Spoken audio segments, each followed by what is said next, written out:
Hi guys, thanks for joining me for this week's very important social emotional lesson. This one is a very serious topic. It is about if someone is teasing or calling names or picking on someone.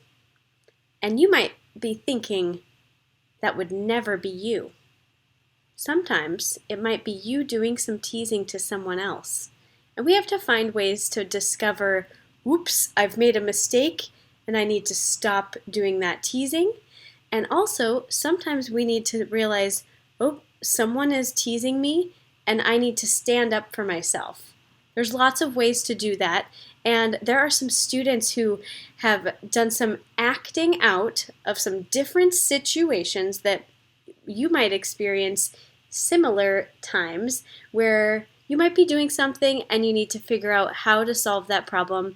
And we have already learned so much about solving problems in the past that I think you guys are going to be really good about this. So I want you to think about putting yourself in the shoes of the other people in these videos. So imagine that you are the person doing the teasing or the picking at. And also imagine yourself being the person that is getting picked at or teased or called names, and see in your mind, what would you do to solve that problem?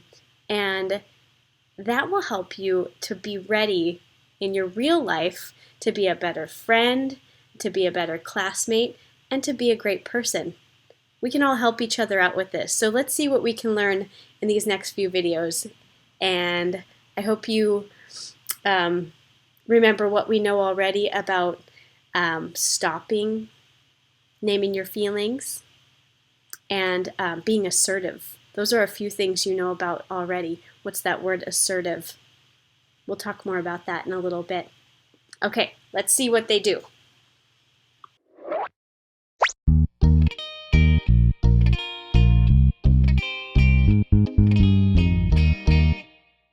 Sometimes people tease others because they want attention and they're not sure how to get it. What can you do if that's happening and you don't like it? One day, Elliot was sitting outside at recess, just minding his own business. He was having fun until Adam and Billy came by. Hey, stop! Shh! Me and Billy are playing a game. I don't want to play. You have to play. You're the game. It's called How Many Times You Can Poke Elliot. 2 for me. 2 for me. Stop. 3 for me. 3, 4 for me. Finally, Elliot had had enough. He stood up and wrestled Adam down to the ground. They fought until the teachers broke it up. And guess what? They both got in trouble. Fighting never works. It's not safe, and most times just makes things worse. So what else could Elliot have done?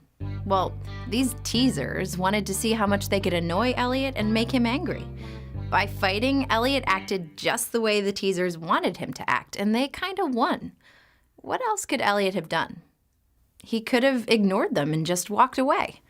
Let's see how that can work. Shh! Me and Billy are playing a game. I don't want to play. You have to play. You're the game. It's called How Many Times You Can Poke Elliot. 2 for me. 2 for me. Stop. 2 for me. Oh, come on. You're no fun. Yeah, don't bother someone else. Walking away and ignoring the teasers can work. If you're not there, they can't tease you. And if you don't get upset, you win. All right, here's some questions for us to think about, friends. Have you ever been teased? Have you ever teased someone? What did you do? How do you think walking away or ignoring someone teasing you can help to stop the teasing?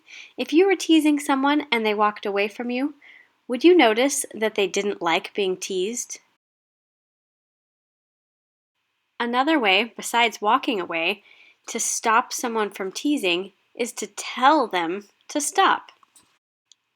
Remember, we've also learned that sometimes people tease others just to get some attention or because they're bored. They might not be trying to bother you. What do you do then? That's what Kelsey learned.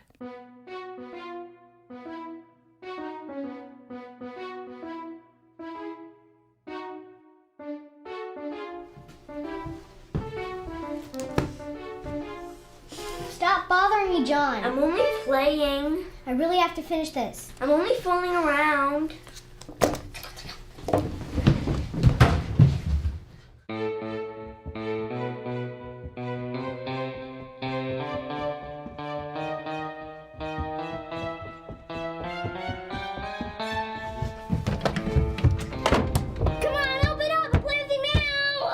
It seems John has gotten Kelsey's attention, which is probably all he wanted to do anyway. How could Kelsey have gotten John to stop teasing? She could stop acting upset, then use her words to tell him in a calm, firm voice to stop what he's doing and why he has to stop. Let's see how that can work.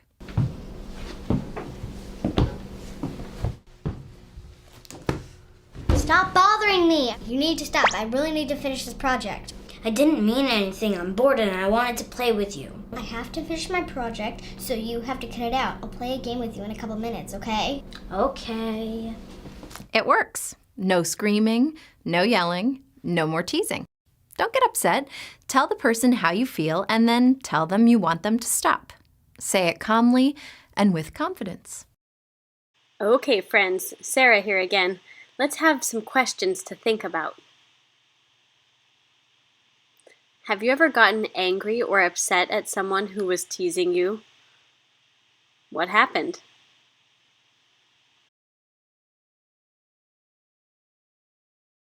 Explain why, or think why telling a person to stop teasing you in a calm voice works better than yelling or screaming. Our next way to solve a problem of name-calling or teasing is by using confidence and kindness. Here's an example of when someone is being mean on purpose.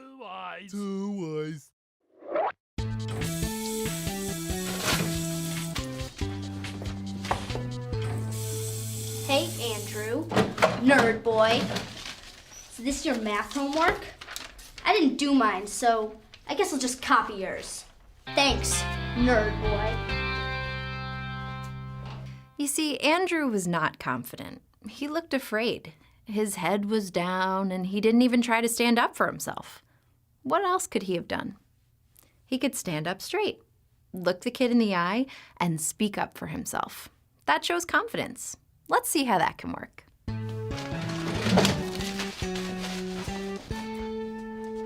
Hey, Andrew. Nerd boy. Is this your math homework?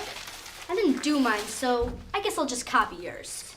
No way. Nobody copies my math homework, and stop calling me nerd boy. I don't like it. What a difference. See how being confident can work? Another way to show confidence is being kind to someone. Being nice to someone shows you're strong. Here's how it can work. Hey, Andrew. Nerd boy. Is this your math homework? I didn't do mine, so I guess I'll just copy yours. No way. Nobody copies my math homework, and stop calling me nerd boy. I don't like it. Hey, if you need help with your math homework, I can help you. Help me? Yeah, why not? Sure. Okay.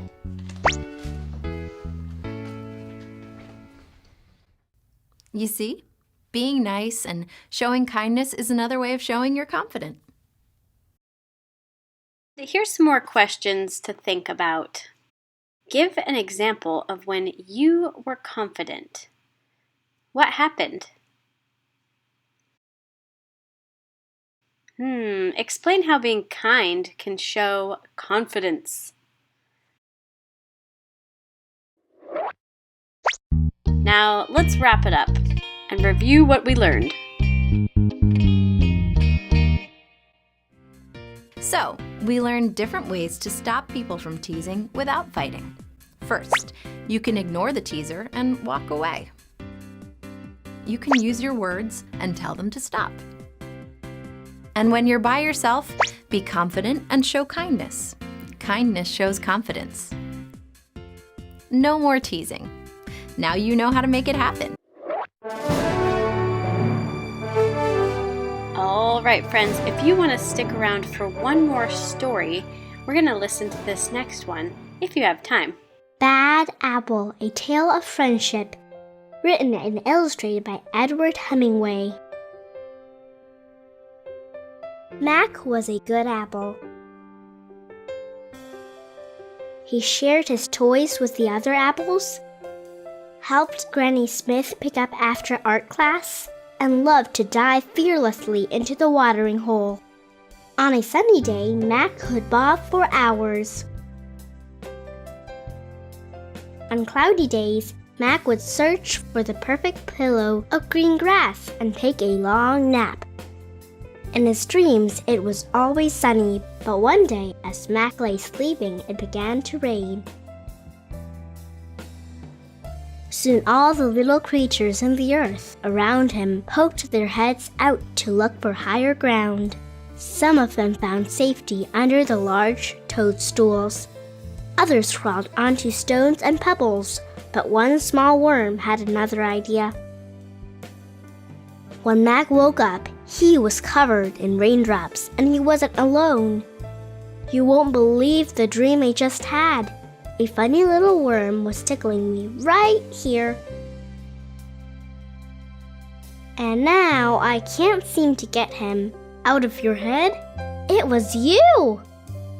And that's how Mac met Will. Will showed Mac how to fly a kite, fly himself, and play in the dirt. He loved making a mess. Mac took his new friend to the watering hole to clean off. He couldn't remember a better day. Until he took Will to the orchard. Look at Mac, he's got worms. Mac's a rotten apple. I'm not rotten, I'm quite sweet actually. So they left. Will cheered Mac up by reading aloud from some of his favorite novels. He was a bit of a bookworm. Mac liked the adventure stories best. He also liked it when Will finished his sentences for him. The most exciting part is when the pirates find treasure in the dirt. But the next day, it happened again. Ha ha, it's the bad apple. Ew, worms! And no one in the orchard would play with them, not even the crab apples. Crab apples can be so mean. Bad apple! That night, the two friends sat alone on the grass without saying a word. In the morning, Will was nowhere to be found. You are a good apple, Will.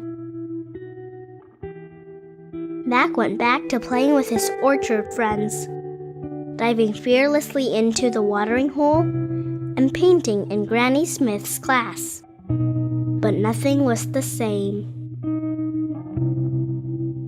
There was a hole in Mac that he couldn't fill. Not a big hole, just a teeny tiny little, a small hole just big enough to fit. And nobody finished his sentences. Mac had to find Will. He searched low and high and in between, in the dirt, around the watering hole, and just when he had given up all hope, he looked up in the sky.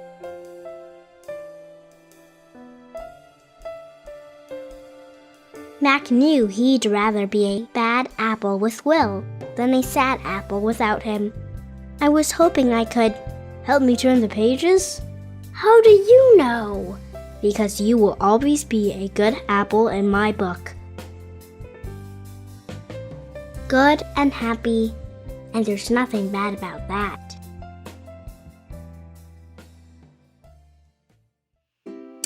Well, I really liked that book. Did you like it? This video was kind of a long one because it's our last second step lesson with me for the year. And I have to tell you guys, I've really enjoyed being your teacher for kindergarten art and for second step. And if I wasn't your second step teacher while we were at school, I look forward to still being your art teacher in first grade. And there's one more important message I want to give to you.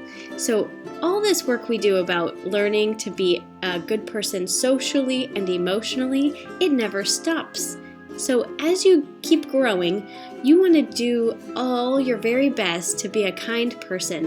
And one thing about being a kind person is that you do that even when no one's looking. So being principled is what that's called. So you do the right thing even when you don't think anyone's watching. If someone is being mean to someone else, you stick up for that person that's getting picked on. And if you're the one that's doing something wrong, recognizing that you're doing something mean and stopping it and trying to improve and fix the problem, that's another way to be a kind, caring person. So let's see how we can keep on growing, and I look forward to seeing your faces in person again someday. And I miss you guys right now, and I'll see you again soon. Take care, everybody.